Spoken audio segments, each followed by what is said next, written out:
My name is Brian Wesley Johnson, and I want to welcome you to another edition of Soulivity Live. Hey, my sister, how are you? It's wine, right? Yeah. we might need some more wine for this. So let's get this party started, y'all. Hey, my sister, mademoiselle. That is the most amazing introduction I have ever heard. Oh. Of myself and Madison, Brian Wesley Johnson. Thank you for joining us on Saturday morning.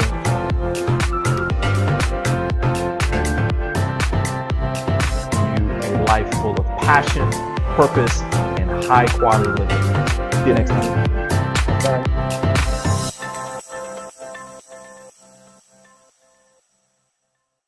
Hello and welcome to another edition of Soulivity Live, everyone. My name is Brian Wesley Johnson, and I'm so glad you joined us because once again, you picked the perfect moment to get inspired. We have another fantastic show. I mean, it's going to be awesome. We have intuitive life coach and author Kelly T. Smith in the house for today. You see, for this entire month, we will be featuring amazing and powerful women in honor of International Women's Day and Women's History Month. In fact, I want to remind you about our next Truth and Power event. It's going to be celebrating women around the world. We will be featuring some incredible women, including the CEO of womensworking.com, Helen Lerner, the creative director for Beyond Words Publishing, Michelle Astianti-Cohn, actress and human rights activist Jay Taylor, and powerhouse entrepreneur and philanthropist Daniela Coffey. And of course, it's going to be moderated by our own Candace Harper, the love coach from Soulivity TV's Ask for Candy. Now, you can get more information about all this, including even seeing some of our other videos, by going to our YouTube channel. You can subscribe while you're there and you'll get notifications every time that we go live. So let's get to today's show, shall we?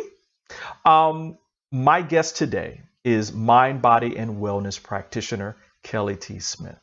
She is an expert in a variety of holistic healing modalities, NLP, holistic nutrition, past life regression therapy, homeopathic remedies, essential oils, and energy healing. These are just a few of the support she offers people from around the world.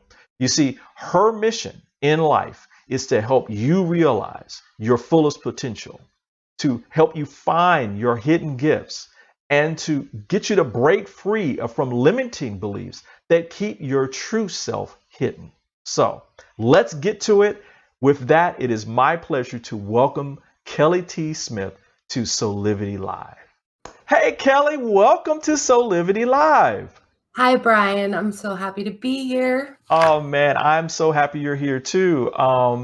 I've been looking forward to this interview since we did the New Year, New You celebration back in December. You were awesome, of course. Everybody go watch Kelly and Candy have this great conversation if you can. And remember, everybody, we love your questions. Anything that you want to comment about, if you have a question, please just post to our live chats and we'll get to them as soon as we can. Kelly, my first question, you're this incredible intuitive life coach. I mean, you have these powerful cards out. I'm going to show everybody the cards real quick. Intuitive life coaching oracle cards by you. They're available at Beyond Words. What does it mean for you? What does it mean to be intuitive? So, that's a good question. And the reason why I call myself intuitive instead of psychic, because let's say it can all be kind of like similar, but the word intuitive is supposed to mean, an instant knowing. Your intuition is something that you just know that you know, but you don't know why. But I call myself an intuitive life coach, even though I'm also, very spiritual and very aware of other things as far as my spiritual gifts, because I never want it to seem like I'm trying to be in control, right? I never want to feel like, not to say that word psychic means that you're in control, because that's not true at all. I think at the beginning, I was afraid that people would think that if I called myself a psychic, that means that I'm all knowing. I was afraid that was kind of the energy around that. And now it's more open, and people are more aware that that everything is energy, and that to be psychic is to be in tune. And so when I call myself intuitive life coach, it's really kind of encompassing everything: energy, chakras, connection with source, God, but from this place of knowing that I am not in control, that I do not know everything, but that my intention is always to be the messenger and to be a divine guide. Wow. I'm going to go back and like extract that part out, because for me, that's the perfect definition also of what it means to be a co-creator. Like we co-create with the universe, with spirit, with God. But God we're also part of that whole existence, where you have all this unlimited amount of resources and knowledge and all that. And you don't have to know it all. That's the beauty of it. You don't have to. You just tap into, or keep yourself tapped in, and then your life can be lived that way. How do we do this? Give me some examples of like the beginning processes around how do we start living intuitively?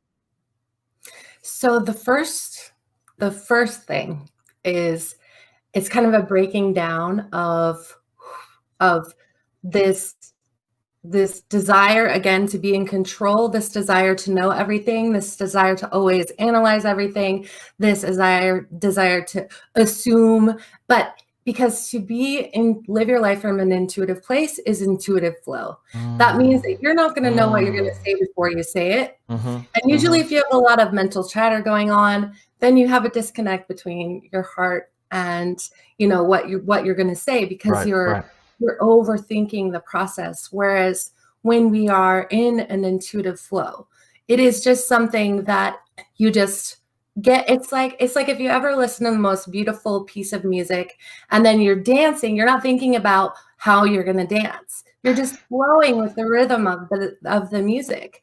And I think to be an intuitive, or to live your life from an intuitive place, you are constantly flowing with the rhythm of life. And as soon as you get into this resistance, then you block yourself from this beautiful divine guidance of this fear of, I have to know what's going to happen. Sometimes these challenges come into our life for a reason. And if our human mind knew, in 30 days, you're going to get hit with this major lesson or challenge, we would avoid it. But to avoid our challenges is to avoid our growth.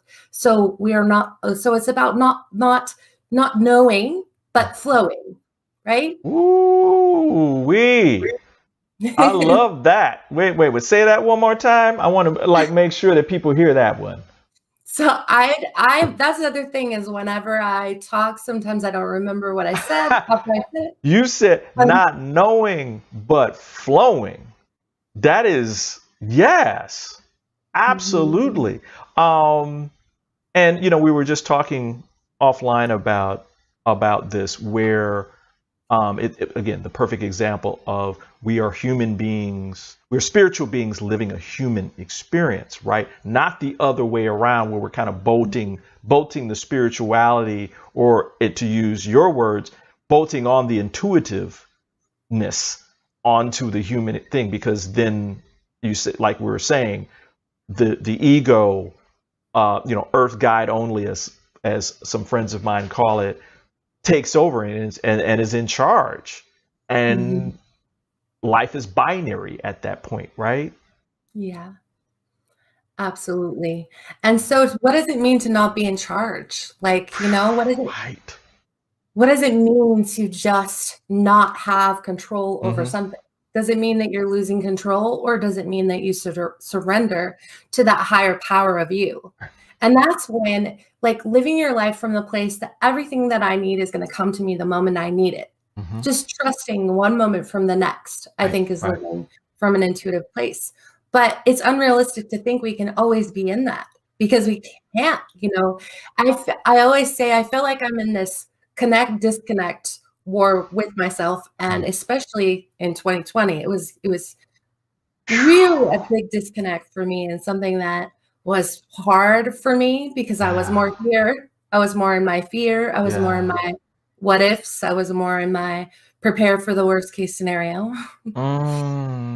Let's talk a little bit about that, because I think that, listen, everybody, even for me, 2020 was like graduate level studies in staying grounded and centered in exactly what Kelly's talking about. And as she was saying, for you, Kelly, I mean, it's even difficult for you because of, I mean, this past year has been a huge challenge for a lot of people, not including just personally for themselves, but then the grief and all the things that were going. People were making transitions all over the place. I mean, over 500,000 going to 600,000 people, And so, tell me about that experience for you, and some of the techniques that you were using to keep yourself in this space of intuitiveness. So the feeling of being disconnected. So I think the best way I can explain is probably to ask you a question too, because for me, I felt like I couldn't. I got to this place where I just didn't. I was overly feeling everything, and a very sensitive person probably feel everything. Like, you get to the point, do you shut it all down? Do you turn off the TV? Do you stop watching things? And for me, because I am always feeling and feeling, that's how I navigate the world, feel everything. And if you don't, and that's the only way I know how, but it's like, if I'm just feeling all the time, and at this time where everyone is feeling so much fear and so much uncertainty, then we can go into kind of a downward spiral. So I had to get to a place where I just shut it all off. Like, I had to stop looking at the news. I had to stop looking at the everything. And I had to just go into meditation and prayer, and then that would last for a little while, and then I'd go back to it. Because we have to know what's going on, and we have to be aware. But because I think of just the uncertainty of everything, it brought me into a new level of surrender. Wow. And it's funny. I know for me, when I think about, after these many years of the meaning of surrender for me is not that we don't do anything, right? Being of surrender is in of itself an action, right? And I don't know what it is. Well, I don't know what it is for you, but for me, it's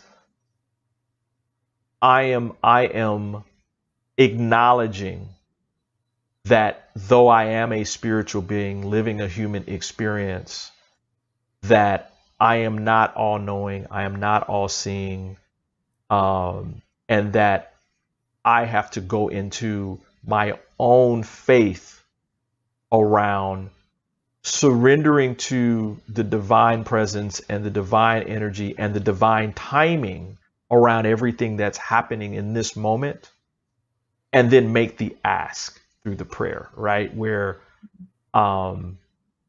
help guide me through this process, God, universe, spirit, however you're going to do it, to what is the next thing for me to do? What's surrender feel like, and what does that look like for you? Exactly what you just said. Like you just said it so beautifully. It's just surrendering to this absolute unwavering faith that everything is going to be okay. We come back to that everything is happening for a reason thing. And I think in 2020, especially now looking back, we can see that as it was it's a huge, massive healing collectively, and a unity energy. And to see that energy kind of come together, where we are starting to see everything like work together, and everything is starting to that be more unified, and so a lot of beautiful things and people coming together. But we Right, tend right. to look at only the things that are scaring us at the time, or fearful, or the things that aren't fair. But when we Man. look back, we think, wow, there is a divine plan Yeah, here. absolutely. And there always is, right? I mean, and that's in part what we are surrendering to, and that we're finding that faith, right? Because faith is a real thing, everybody. I mean, it's a real thing. And that as you go into this intuitiveness that Kelly's describing, and that she's dedicated her life to, that faith grows and miracles happen, become like the normality of your life. That you wake up and every day is a miracle. Like, I look back now on 2020 and I feel so blessed. Yeah, me too. Oh my goodness. I mean, I have a home. Though I might have lost people who were close to me, the people who were close to me were in the energetic position where they were able to go within and say, no, I'm not ready to leave. I'm still here, so, work and all of this. I mean, so, that's another part of this. We do go through challenges like we did this past year.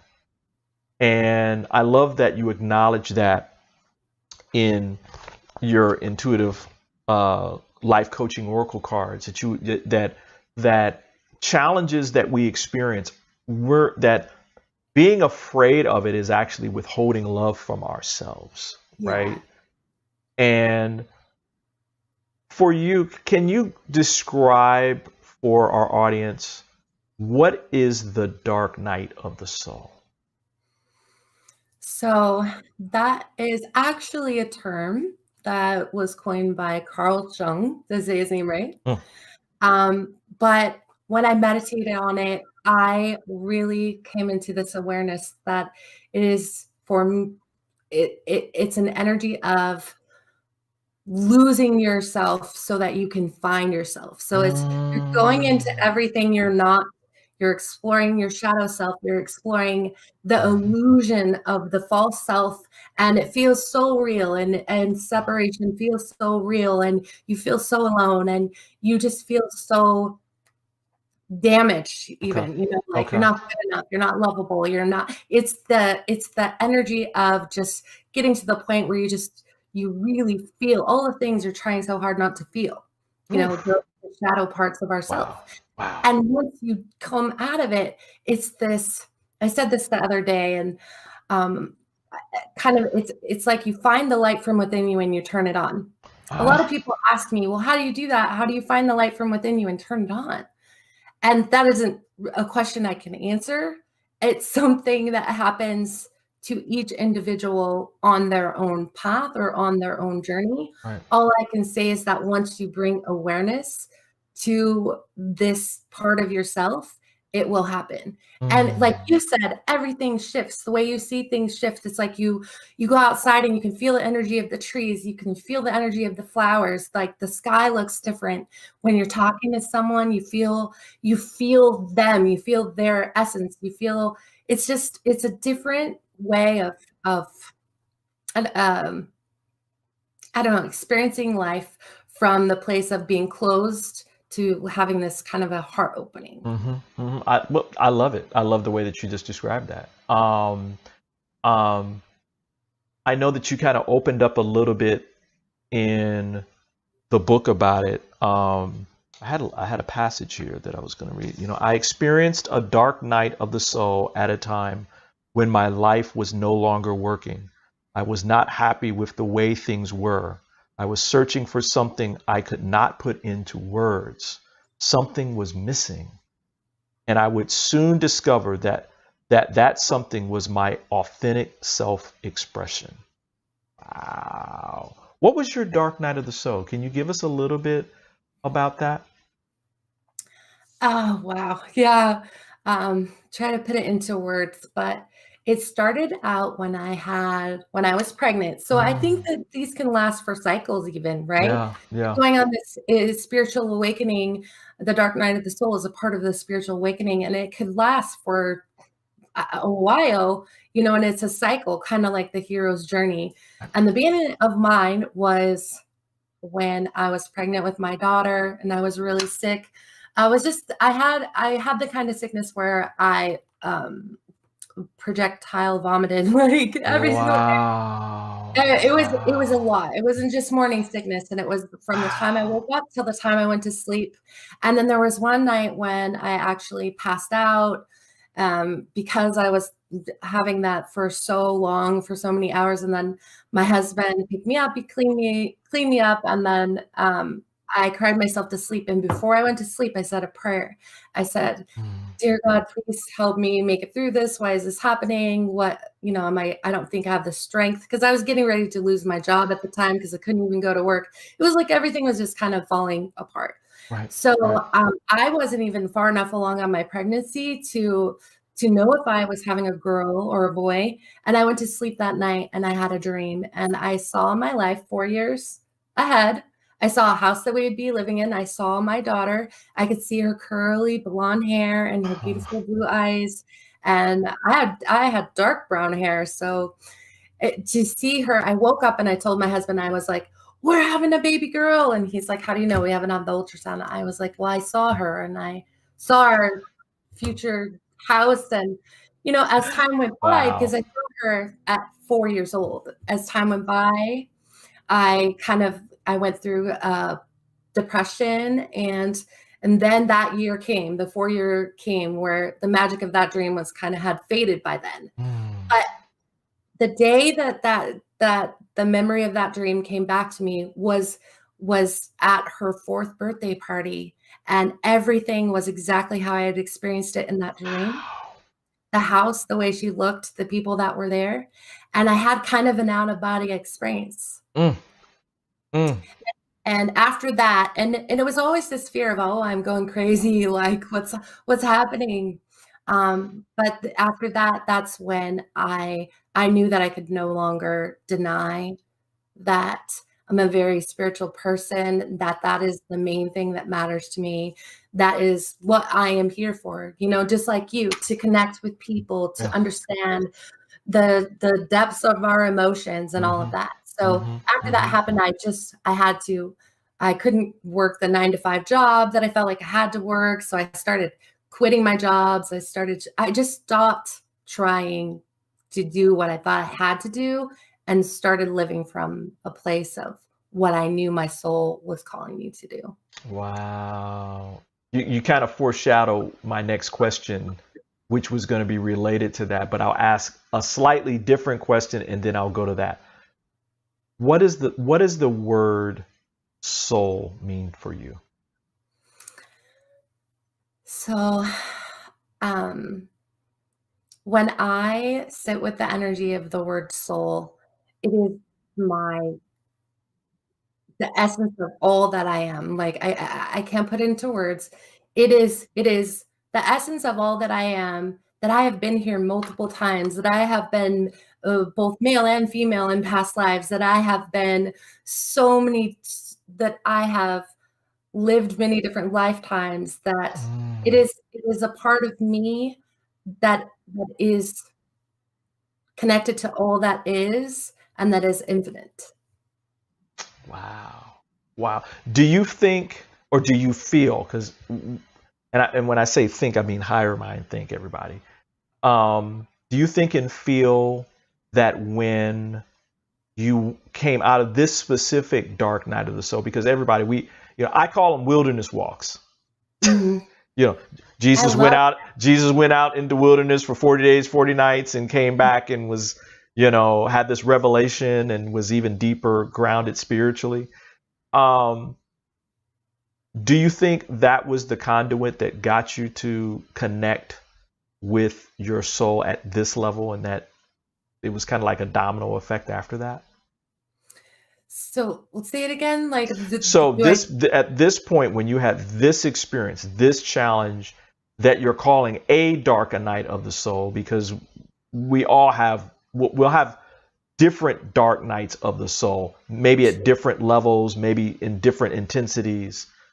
Yeah. But for this specific one, it seems like this was one that was very powerful for you and transformational for you. Do you feel as though, I'll word this different. Do you feel as though this was maybe the first time that you had a deep, deep connection with your authentic self, which is your soul? This is the time when I think there was elements of it throughout my entire life, like that would come in, Yeah. but you wouldn't really, you would just, it's been a part of who you are and it's always there, but you don't recognize it or you deny it. But at this particular time, it was just the surrender again. It was, you hit almost a place of rock bottom, like a feeling of there is nowhere to go from here. Like, Right. and then Right. it's just this letting go of the unknown, letting go of the fear of when you step out as an intuitive healer or whatever it is, you know, that I chose to do. Are people going to be like, who does she think she is? Or she's crazy, or, you know, did she think she's a saint because she's also a hot mess? Like, what all this fear of I'm not good enough, like, you know, I've made mistakes. Who do I think I am? It just got to this place where it was just okay. Because I think the dark night of the soul is coming into this new level of self-love as well. Letting go of the parts of yourself that you're ashamed of or in fear of or that you've rejected your whole life and just embracing it. Embracing the beauty in all of your flaws and your uniqueness. Wow. I love that. I love that. Um, Part of your work today, or I should say a big part of your work today, is intuitive life coaching. And I want to talk just a little bit about this. I don't want to give everything away because everybody got to go out and get the cards. You got to go out and research and talk with Kelly specifically because she's wonderful and she will help you change your life.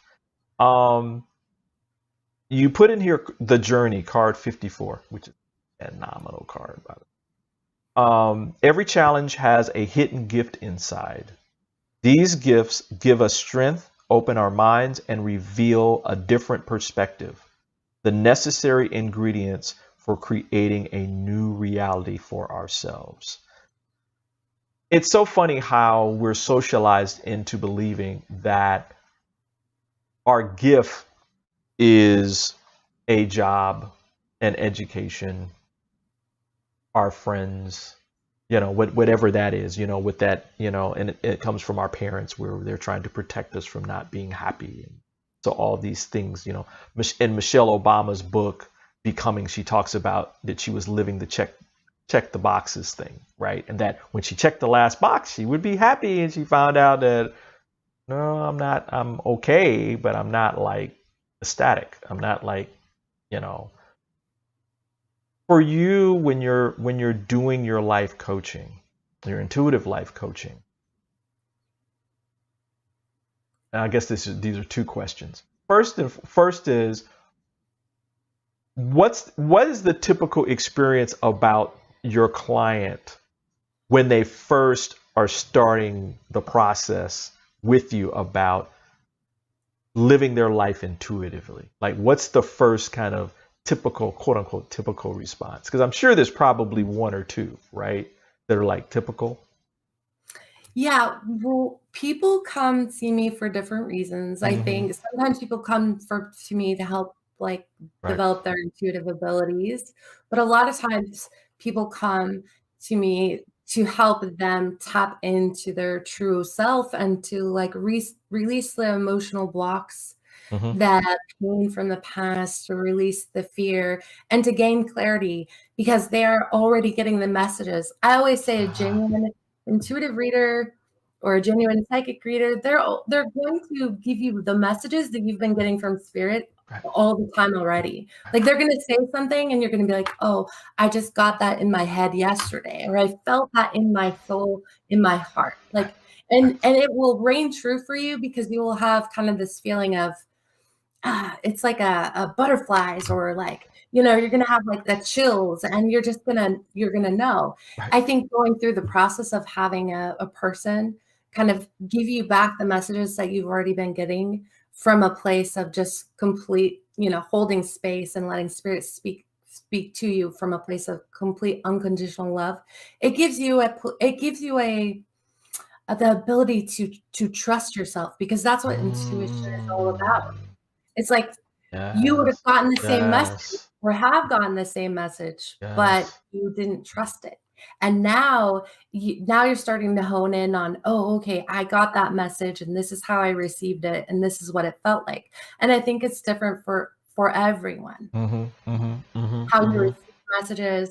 Right. Um, Right. but also, it's like, again, I always go back to helping people like understand this heart opening process, or working with their higher self to give messages to their human self. What's it like when you see people shift? I mean, it must be incredible for you to see this and witness it for you. So what does that feel and look like for you? I feel like the moment I meet someone, I see who they are. I feel like you're that. Okay. I feel like all you're doing is holding space for them to see it too. Gotcha. So if somebody comes and they don't believe in themselves, or they don't love themselves, or they're not sure, what their path is, and you hold space, and then and the shift looks like, oh, they see it now. They feel it now. They Gotcha. believe in themselves. They see who they Gotcha. really Gotcha. are. Gotcha. I think I always say to my clients, my greatest gift for you, my greatest wish for you, is that you could see in yourself what I see because every single person that comes to you as a healer, you instantly love them and unconditionally before they even open your mouth, because you're asking to be a vehicle for spirit to work through you. I love that. I love that. So you're saying, and this is fabulous, by the way, when they come in, you're already connected to them and their authentic self. You're already connected to that, and that your job is to help them see it through your own process and through their own process. And the best way I can describe it is that you're kind of like dust, cleaning off the dust that they think is there, and letting that dissipate so they can see the truth that's there, because it's always there. We put the barriers up, right? As humans, we put the barriers to not see it and not connect with that part of ourselves. Yeah. And I think. Go ahead. Oh, sorry. No, go ahead. Oh, I was just going to say that could be the part of the dark night of the soul. Sometimes the beginning of, voila. Of the illusions. Voila. Yes. There you go. See, everybody, see how it all connects, right? Because I think that's what it's all about too, right? Those moments where we go through wilderness walk or dark night of the soul, however you want to put it, throughout times of our life, that is the ultimate goal, is to clean away all that mental stuff that we put in the way to not see ourselves, and more importantly, love ourselves from that place. We're going to take a quick break, but when we come back, I want to talk to you about the 5 core principles that are in your oracle cards, and you kind of talk, and this is intuitive, living your life intuitively as well. I want to talk to you about those 5 core principles. So we're going to take a short break, everybody, and we'll be right back with more from Intuitive Life Coach Kelly T. Smith. Soulivity Magazine and Beyond Words Publishing is pleased to announce its latest charitable partner, the National Museum of African American History and Culture. We ask you to join us in supporting this national treasure of memories and truth to stay alive for generations to come.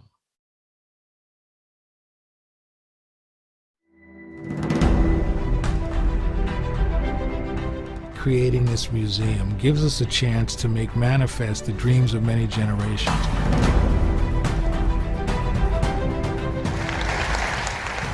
We call the lost dream back.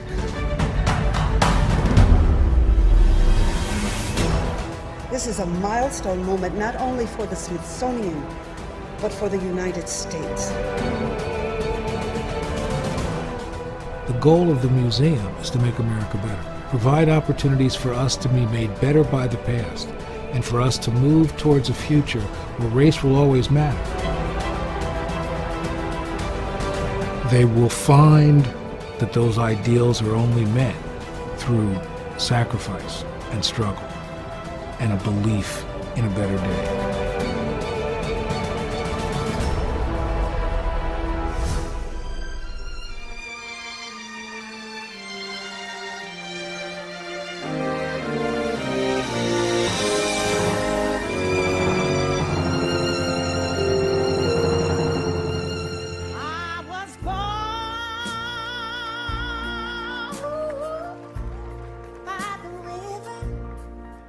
This place is more than a building.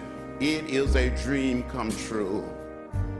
History, despite its wrenching pain, cannot be unlived.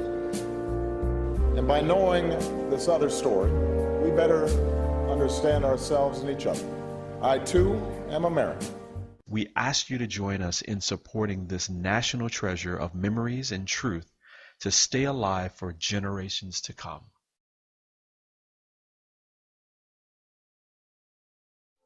Join Soulivity Magazine and Beyond Words Publishing for another Truth and Power event. Don't miss our next event celebrating International Women's Month on March 20th at 2 p.m.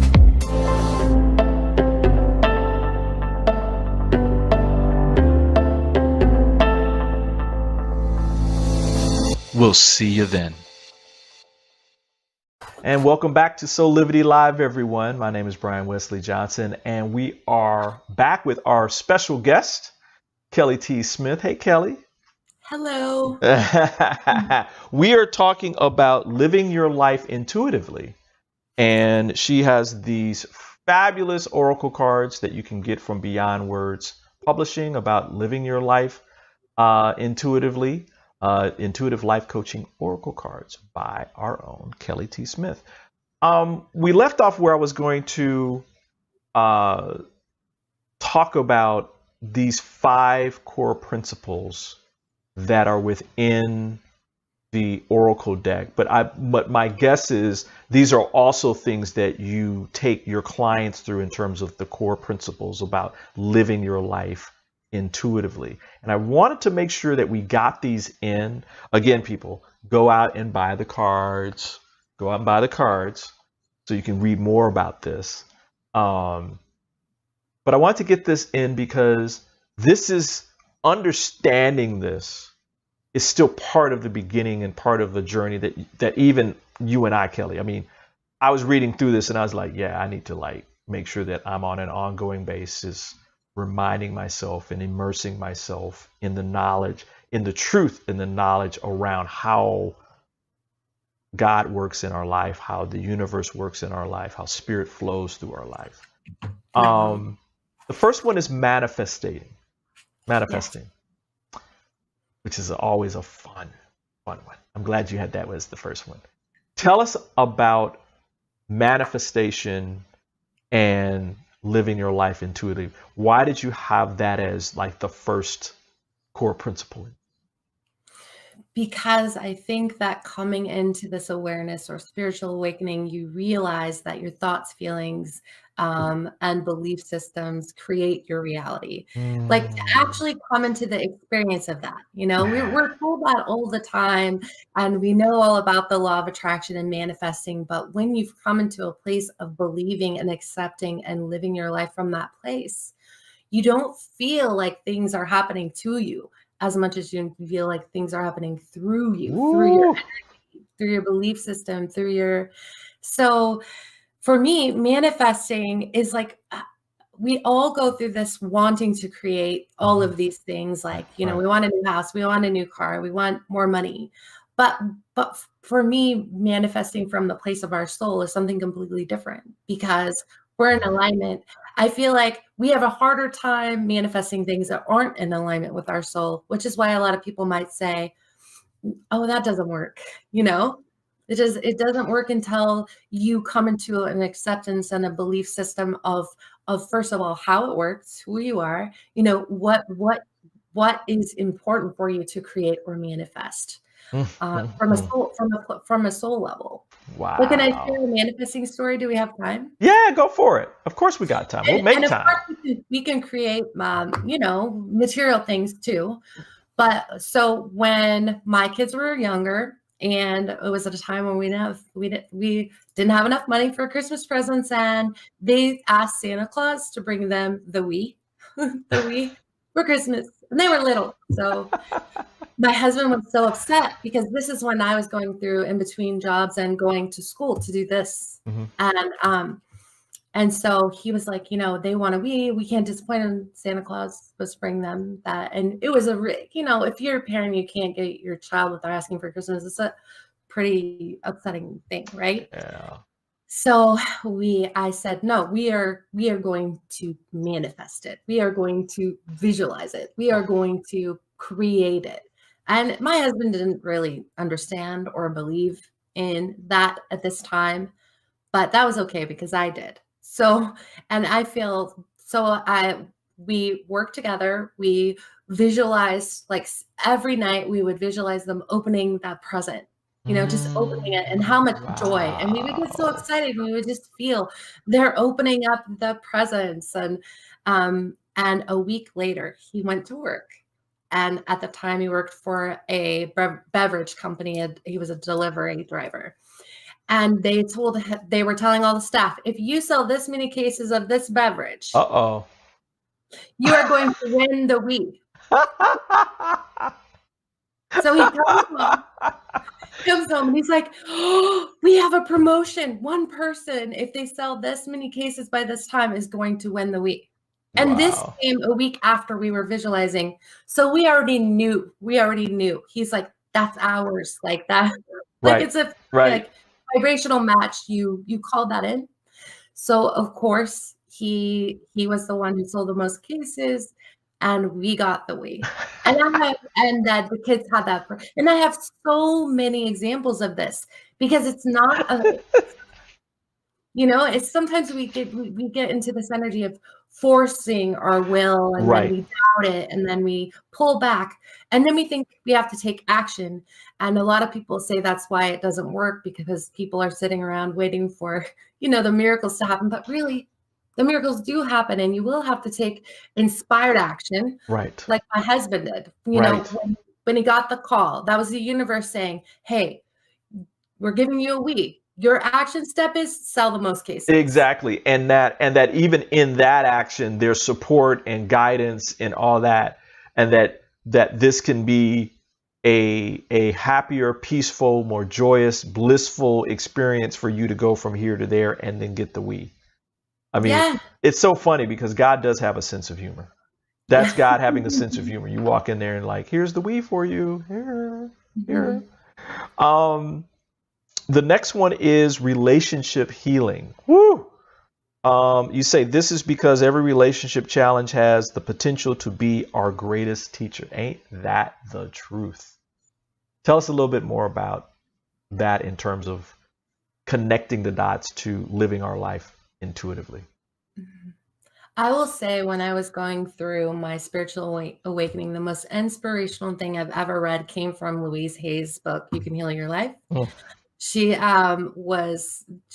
talks about how the energy that you are sending to someone is actually going to be how they treat you. So it's like, if you're angry or expecting someone to be angry at you or whatever, you're radiating that energy out. So we have to learn that we're always reflecting back to ourselves. That person that we're talking to is reflecting, you know, picking up on our signal of what we're sending out, and then they're doing the same. So we're just this mirror. Yeah. And at some point, if someone stops and says, I'm willing to just be neutral, to just be present, to just send love, and really send love, not from a place of love and light, but from a place of radiating, like, that place of, I love you, I see you, and I'm just going to hold space for you. You will notice how the dynamic between you will shift. It's amazing. I always say that when we send people love, one of two things is going to happen. They're either going to completely leave our life if they're not a vibrational match, or all of a sudden the shift is going to take place, and there's going to be healing and a deeper understanding of how to connect. Those relationships are so important because they reinforce that we are not alone, that we're all connected, and that connection is a representation of the total and constant in the universe, which is love, right? Capital L. So everybody, just to be clear, I don't use unconditional in front of love anymore. I just say love because that's what love is. It's unconditional. That's beautiful. Thank you for that, by the way. Number 3, spiritual development, which is so, I think this one's really good. I think sometimes people think that, well, all this is spiritual development. Yeah, it is, but you're talking about something specific. Tell us about what you mean by that spiritual development. Yeah. I'm going to look at my...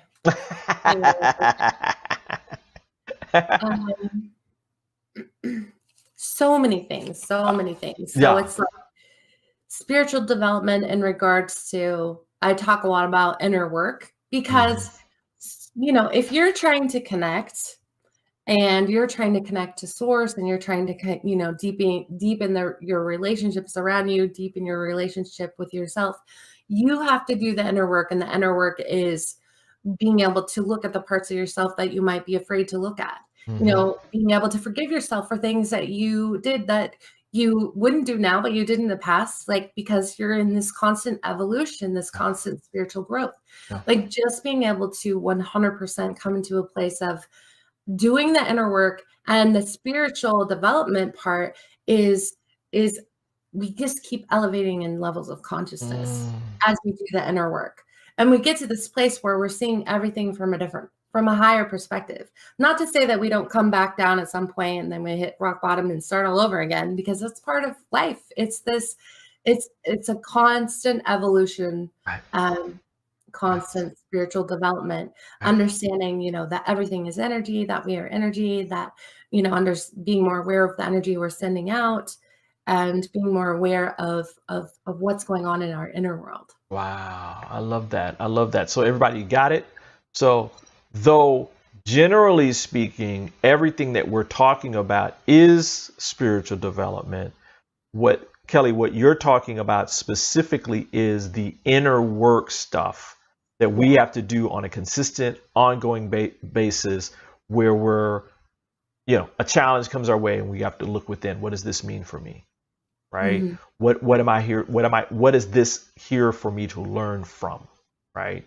And then we grow. And like one of my dear friends, Reverend Howard Caesar, would always talk about the beautiful spiral upward, right? That we're spiraling upward in terms of consciousness, the deeper that we go in ourselves and connecting with spirit. The fourth one. Did that, Brian. You brought me into such a state of peace. Well, that's what I do. Another one is a companion to the spiritual development is emotional blocks and shifts in perception. So I know that people may think that they're two different things, but they're actually like two sides of the same coin, right? Tell us a little bit about emotional blocks and shifts in perception and what that means to living our life intuitively. Yeah. So when I say emotional blocks, it's really like let's say we had a really horrible situation in life and became this energy that's like dormant energy that stays in our heart. But we can't see it but now we have to navigate around it. And everything we're trying not to recreate the same thing. So we're creating all these systems in place, all to avoid this one big block that stems from something humiliating that happened, or something upsetting that happened, or a rejection that happened. So it's an emotional dormant energy that could be woken up at any moment that you have a similar situation, or you remember someone, you see a person that brings that back up in you. So it blocks you, because now you're not using the fullest capacity of your heart energy. You're constantly trying to put systems in place to keep it from happening again. Right. You can't be authentic. Right. So I love that. what we do, we go deep into the emotional energy of just being able to release it, to feel. I always say, I have a new deck coming out in August, and one of the things that I channeled that came through is that you have to feel it to heal it, to heal this emotional wound. Like it's a feeling, and then it comes up and it moves out. Right. And it's not that simple, I mean, for some people, but as we go deeper into connecting with our emotions and being okay with it starts to unfold. It starts off as a wound, but then it unfolds, like Oprah says, into a wisdom, right? Right. Into wisdom, right? Yeah. And that we still have the wisdom that we had before, but you grow into it. You take a leap into wisdom, because you always have to go through a growth opportunity to gain the wisdom and come from the experience of it all. The last one, I love the last one, because it's like the anchor, right, for everything. And it's prayer and surrender. It goes to what we were talking about in the first segment around that. But I want you to kind of go a little deeper and show the connection between those two for you, because the book has it written so beautifully. What is prayer and surrender when we are being intuitive? So I feel like prayer kind of ties into everything, is even manifesting, because for me, when I'm manifesting, I use affirmative prayer. I'm so thankful now that, but prayer is asking, directing energy. It's directing energy, and then you're moving into unwavering faith. And through prayer, you open up to the higher power, to God's source, to be able to work through you. And so the surrendering is, I don't have to do this myself. I can trust that I am safe. I can trust that it's that safety net again, right? So saying a prayer, like I told you at the beginning, when I said a prayer and then I fell asleep and then I had a dream of 4 years in the future, like that is, I can't even put energy, I can't even put words to it, how often that will happen to me when I pray. I will never not pray. Like, prayer is such an integral part of my life and how I connect, and not from a religious place, but from a place of spirituality. And it's like calling up spirit, God, the universe on the phone, like having that talk and then opening up and listening. So when we say the prayer, the next step is, I'm going to now let God answer me. I'm going to listen. I'm going to be still. Wow. It's funny, and it's funny in a humorous way, but funny in a spiritual way. My favorite prayer is help. Yeah. And I take a clue from Jana Van Zandt on it, where and I believe it's higher energetic loving presence. Right? I'm saying help. So I'm releasing, like you were just talking, that I'm into my small mind, smaller, lowercase mind, trying to control or trying to figure out everything. And I release that and I say help. And I go into the faith again. We're talking about the faith and living your life intuitively, having the knowingness that your highest and greatest good will be served. And you just let it go.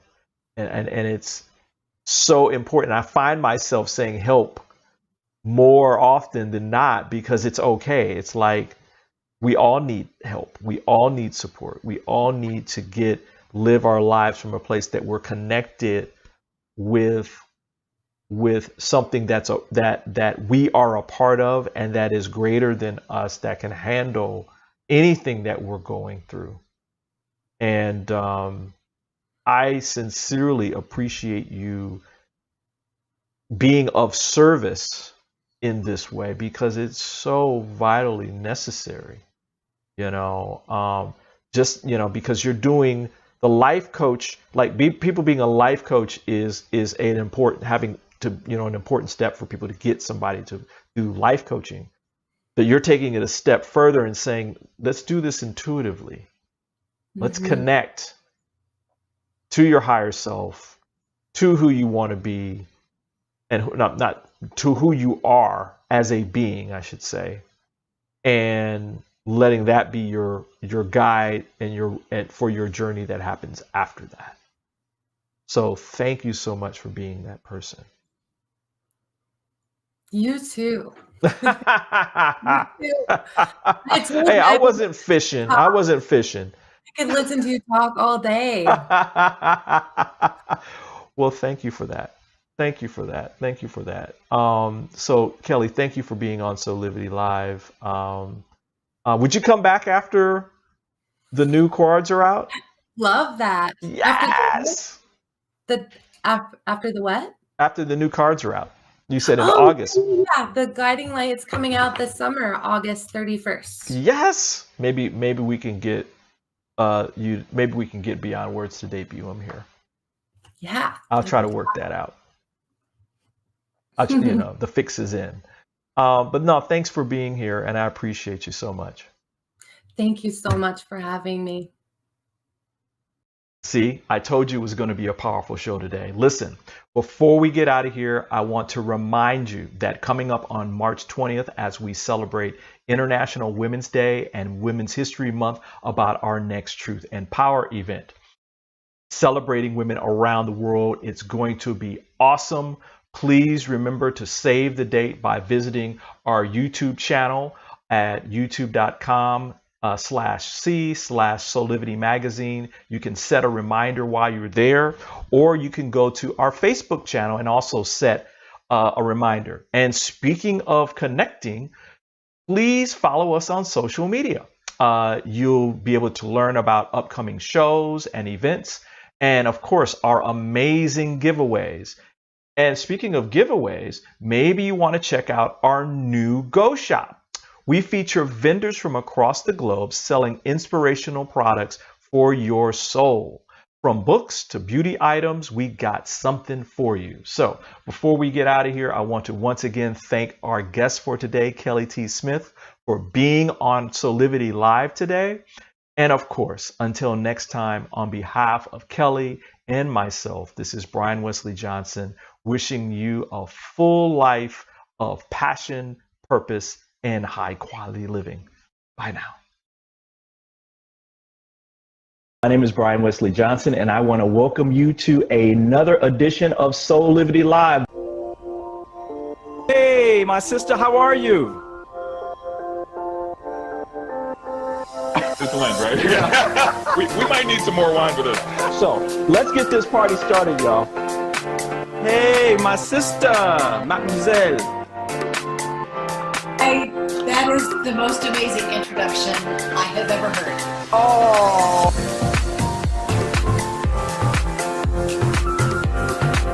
Of myself and Madison, Brian Wesley Johnson, thank you for joining us on Saturday morning.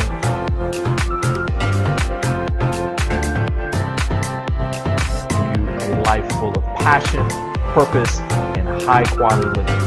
See you next time.